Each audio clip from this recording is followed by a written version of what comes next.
Well, welcome, welcome, welcome to the Awakening Potential podcast, a platform dedicated to uncovering the extraordinary within the ordinary.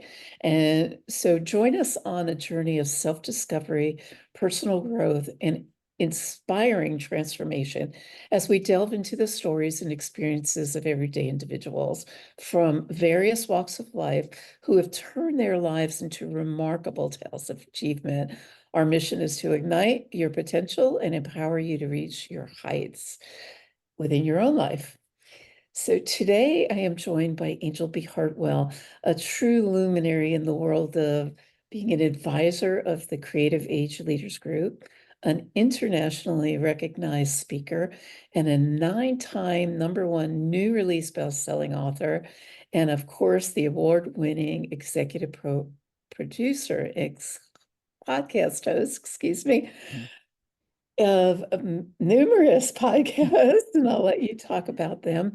Um, and she's going to share her valuable wisdom and life-changing moments that shifted in her life. So I want to give a warm welcome, Angel. Thank you so much for taking your valuable time and joining us here today. Well, thank you so much for having me, Karen. I love the opportunity to speak, and it's especially wonderful to speak when it's somebody that you've worked with. So it's Great. lovely to be here, and I'm really grateful for the opportunity. Yes, thank you. Thank you. So I'm curious if you would, like, what was it? We all have a story. We all have an aha moment that just shifted our life forever and really had you step from, being a mom and just doing whatever you were doing before.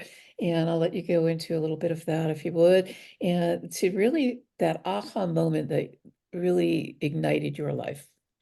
Right. So I've actually had multiple aha moments. So um, we can start with the first one, but I do want to preface that by saying that was the first of many. It was the first of many. And so I think one of the interesting things about this idea of awakening potential is it's not just a one and done kind of thing. At least it hasn't been for me. It Definitely has not. been an ongoing and repeated process of awakening further and deeper. And so my first really big spiritual awakening happened back in 2001. And at the time, I was a real estate developer working with two partners. We were building 51 single family houses, 56 apartments, and an office building. I was also the national chair of my trade association. I was a mom. My son had had a life rupture in daycare. We had a very bad experience with him in daycare that I'm not going to get deeply into now, but Yeah. suffice it to say, I had a spiritual awakening as a result of starting a yoga process, the process of yoga. That was where it really started. But if I look back in retrospect, there were seeds that were vibrating before then Right. from all of these other things that were happening in our life, in my life. And so the awakening moment, however, was I was on the ground in the park. My yoga teacher had decided we were going to do a Sunday in the park kind of yoga experience. I was Mhm. in the park under an oak tree in final shavasana, and all of a sudden my third eye burst open, Mm. and I could see in my inner vision this beautiful golden staircase with orbs and angels going up and down, these golden orbs and angels going up and down the staircase. And when I sat up and opened my physical eyes, everyone in the park was a golden white orb of light. And so that was the first big like awakening of my potential. Right, right. Beautiful, beautiful. And I'm sure it goes on from there. What was the lesson in that moment when you saw everybody? What was the experience of opening your eyes and seeing everybody as orbs? I mean, that had to be a little, were you, Freaky. yeah, God. It was freaky. It was freaky. And what was interesting, Karen, is that like my physical eyes were seeing these orbs, and it kept, it lasted. It wasn't like a just an instantaneous thing that just faded. It actually lasted for a good 2.5 hours. Even as I was like, I left the park, I'm driving, I can see orbs of light in the cars. I'm Right. driving home. And so I think what I appreciate was that I was in a yoga community at the time. I Mhm. had started yoga that year, so I was only like 5 or 6 months into it. If I had not had um, those people around me, and I had not already begun exploring some spiritual concepts through reading and so forth, I probably would have taken myself directly to the psychiatrist and asked for a prescription. Mhm. And thankfully, I chose not to do that. And I think there are a lot of people who have awakenings who end up taking themselves to the psychiatrist and getting on a prescription. And I did not do that. And I ended up, as I said before, having multiple additional awakenings again and again and again. And I have evolved significantly since 2001. So Okay. yeah. Absolutely. For the listening audience who may have a similar experience and are freaking out Mhm. because of it, was there something that was it a knowing for you that just allowed yourself to trust who you were and just be with it in the moment, or what was it for you? Well, I don't think I was trusting myself at all at that point in my life, Karen. I, Mm. what I guess what I want to preface this with is that I had started yoga practice that Right.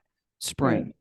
Mhm. And I started yoga practice that spring. When I started yoga practice, the woman who was the teacher just emanated peace. And Mm. my life was such a shit show at the time. It was Yeah. so filled with anxiety and stress. And like I was working 12, 13, 14-hour days and exhausting myself. And there was just so much trauma going on constantly that when I started yoga, at first, I felt peace for maybe 1 or 2 days out of the month as a Mm. result of the yoga. And by the time I had this awakening, the practice of yoga was actually I was having the experience of deconditioning, Right. of resetting my central nervous system, of coming back into my body. So at that time, I wouldn't say that I trusted myself, Mm. but what I did trust was I began trusting what I was experiencing, Mm. Beautiful. right? And what I was experiencing was such a contrast to how my life had been up until that moment, up until that time, Yeah. that when this happened, um, I was able to trust the experience. Mhm. And what supported me to continue to trust the experience was I started a practice of journaling as well. And so when you journal and you journal your experiences, when you start to have the demon of doubt emerge, Mhm.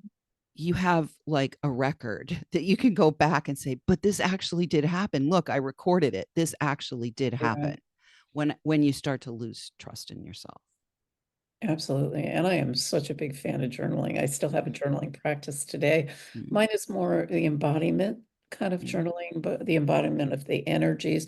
Obviously, there was a lot of energy going on there. I'm sure there were a lot of lessons, especially looking at that journal, looking back on it, Mm-hmm. and seeing where it began and where it led to. Did it lead to anything significant for you? Sure. Yeah. Well, within 3 weeks of the awakening, I got very clear I needed to divorce my husband, my husband at the time.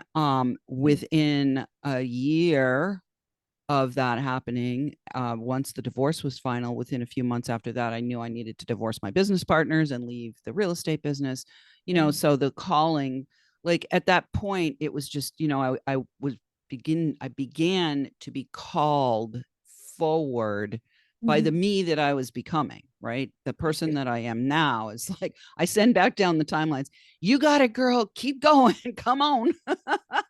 I mean, I consciously choose to do that now, like, Right. periodically, like just now, sending it back down the timeline, that encouragement to keep going, to the self that I once was.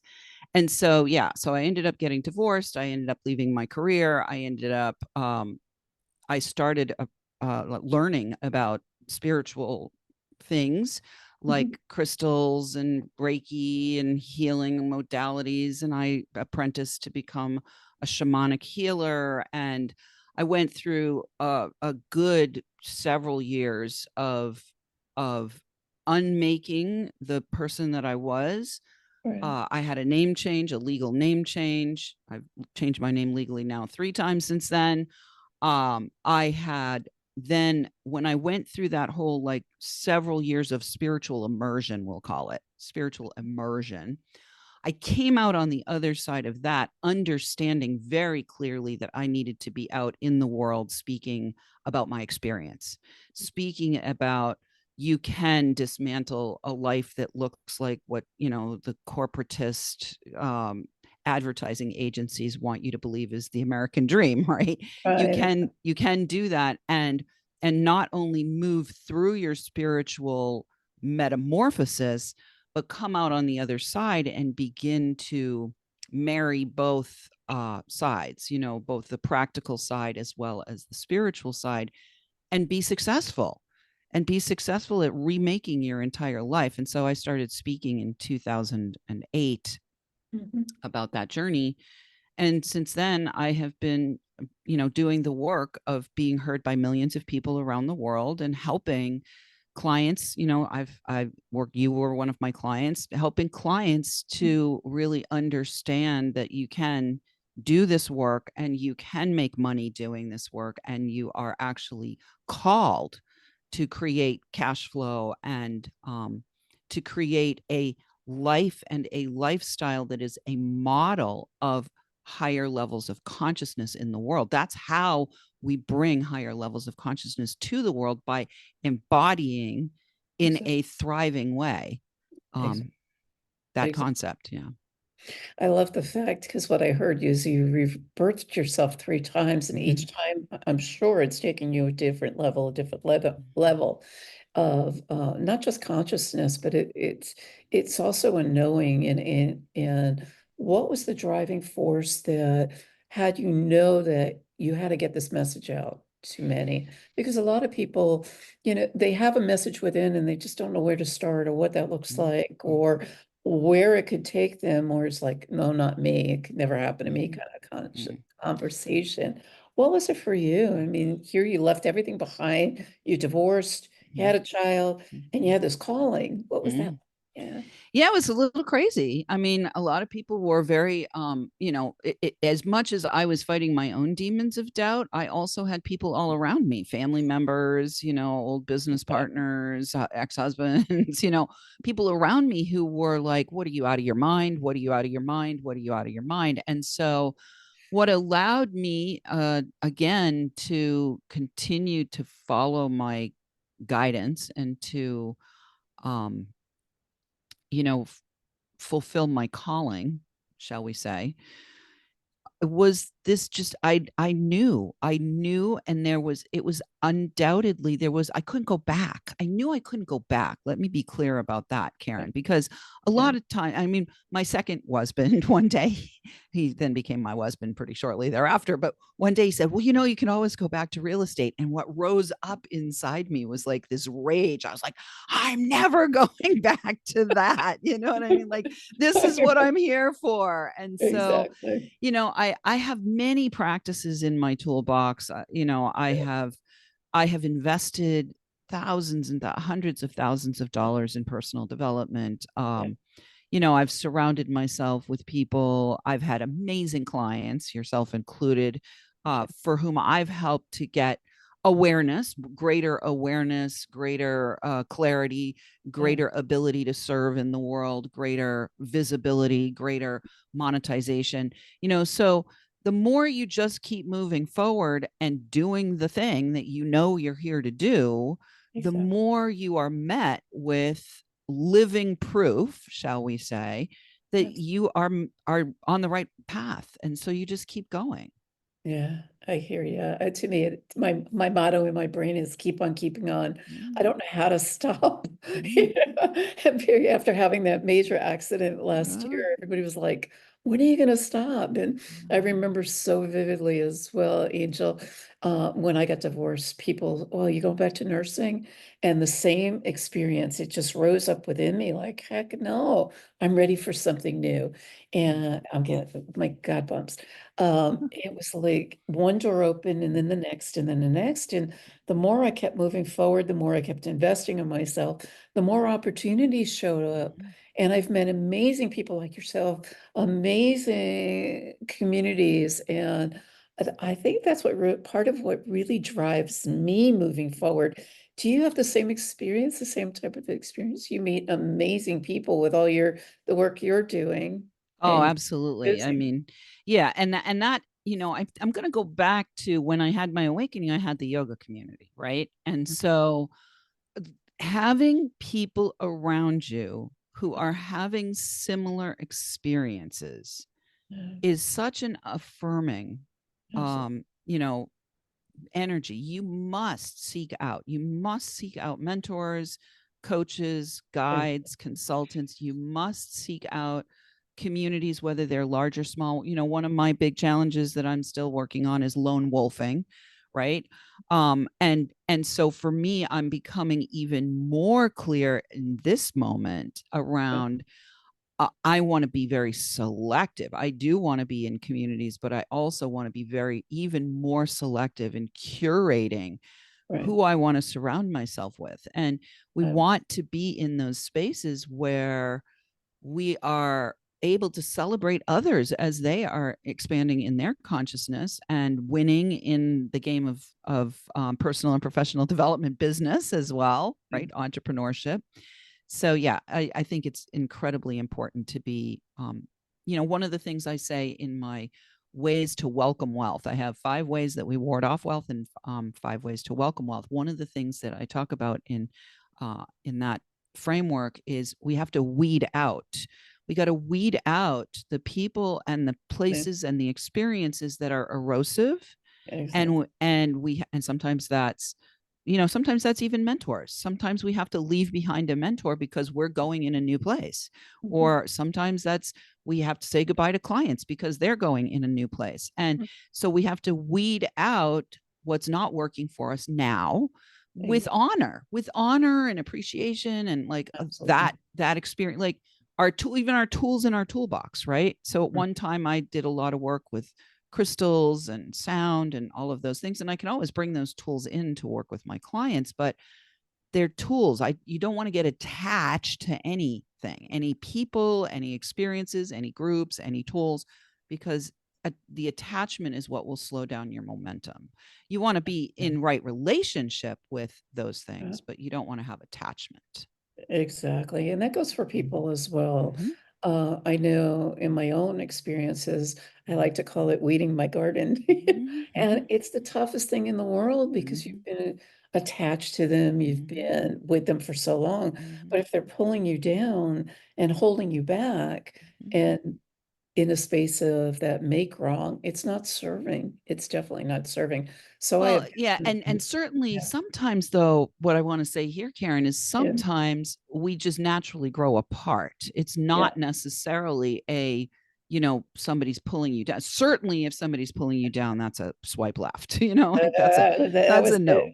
that was the toughest thing. I had a 32-year relationship with a friend of mine, and I had to swipe left. Yeah. And it was the toughest thing. And people were like, "How can you do that?" And it was just, you're the sum total of the five people you hang with. Mm, And if it was pulling me back and dragging me down, it wasn't mm, serving me. I bless it, love mm, her. And we grew, and as you said, we grew apart, and mm, it was just really holding me back. yeah. So, there are times when you have to do that and to move forward, and Mm, especially when we hold a vision, and not everybody's seeing the same vision we are, because, they're not holding a vision doesn't mean I don't have to. And I don't know if you've had the same similar experiences coming through so many transitions as you mm, have, and meeting as many people as you do. I mean, certainly, we're human first and foremost. So, mm. Yeah, definitely. Well, and yes, it can be challenging. What I find when it's most challenging is when it's somebody that's really dear to you. Yeah. family members, Yeah. in my transitions, I've had family members that just, they don't talk to me anymore. Yeah. And that, I mean, there is a part of me that feels sad about that. And so I have my work and my responsibility is to tend to that part of me that Mhm. feels sad, and at the same time recognize that, you know it's on me to choose who I'm going to have fun with, Absolutely. who I'm going to follow, who I'm going to encourage to follow me, you know, who I am in fellowship with, right? It's up to me to make those choices. I can grieve, but not be in a state of despondency around the losses. We have to grieve the losses. We have to accept Absolutely. that they will happen. Yeah. Exactly. Exactly. So what's your life's greatest lesson? What do for those that are listening that, going from ordinary, and you're certainly so much more than ordinary as I know you, but you started out as a mom that was extraordinary going to where you are today. What was one of the biggest lessons that you learned that you could leave the listening audience with?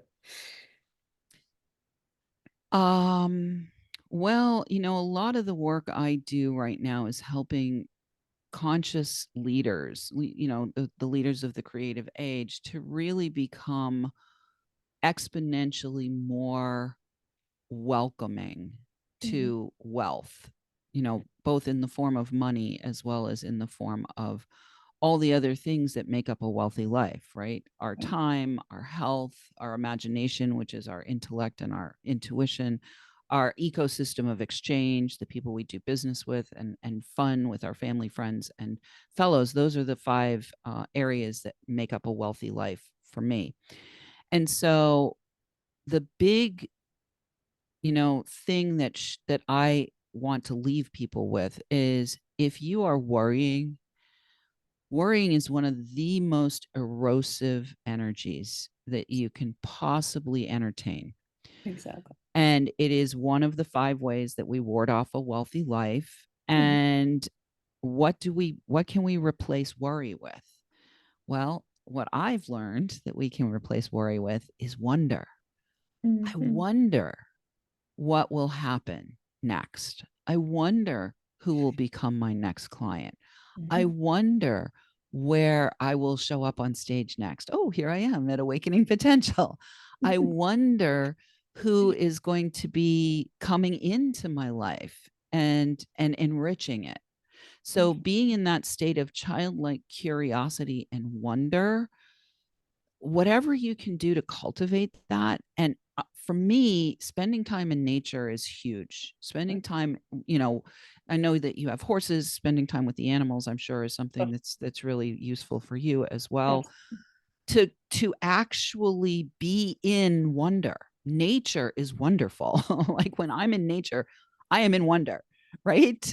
I Absolutely. look at a raspberry and I put it in my mouth and I think, oh my God, isn't this wonderful? You know what I mean?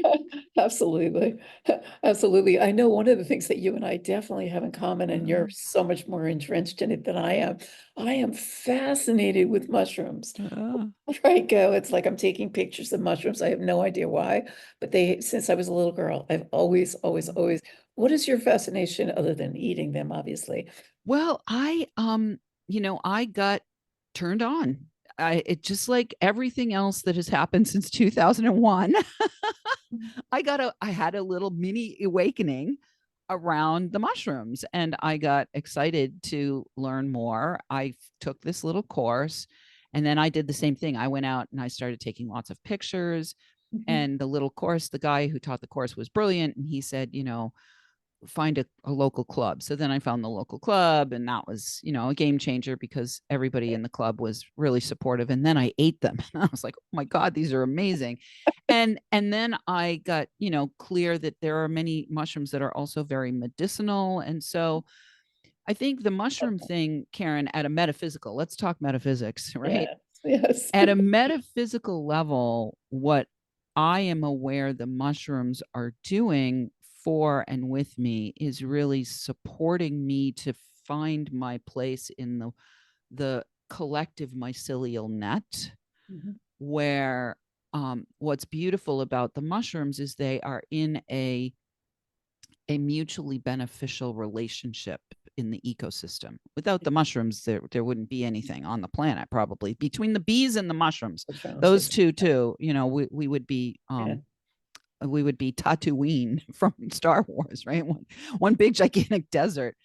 And so for me, I think it's about really recognizing that I and everyone else, we are all one breath, right? We are all one intersected system. And so that's what the mushrooms have been blessing me with. I love that. And thank you for sharing that. I had to get that in because I have mushrooms framed on my wall. And I for years, and people come in and they're like, what the heck? And I'm like, no, it's beautiful. I love it. Well, we'll have to get you to New Hampshire and have a taste test. Oh, I would love it. I would love it. I love it. I would love it because I'm such a nature person anyway that I go up to North Carolina and I'm like, oh, and I'm with the camera and my girlfriend's like, what's up with you? I'm like, look. I have no idea what I'm looking at, but well, you're a mushroom whisperer. That's what they call me. I There's a special kind of mushroom called the hedgehog, and in my local club they call me the hedgehog whisperer. So, love but it. they talk to me. When I'm out in the woods, they talk to me, so I can find them. Absolutely, And I absolutely. listen. Right. Absolutely. Angel, I don't want to take more of your time. It's been a pleasure. If people would like to get a hold of you, would you like to give them a brief? All the information and contact information will be in the show notes for sure. Great. And but just something you'd like to leave them with. Well, yeah, since we talked about the wealthy life, I do have a lovely little quiz called the Wealthy Life Readiness Quiz that they can find at quiz.wealthylifementor.com. It's really short, like 5, 7 questions, something like that. And it will give you an assessment of where you're at on your wealth readiness scale, like your readiness for a wealthy life. Because again, it's more than just the money. It's all of the things that make up a wealthy life that I like to help people focus on. Although I do like helping people with the money part too. Absolutely, absolutely. Yeah. Angela, it's been a real honor and privilege, and I thank you. And the lesson here, folks, is you always have a choice to be extraordinary or be extraordinary, which you already are. Just believe in you. Bye for now.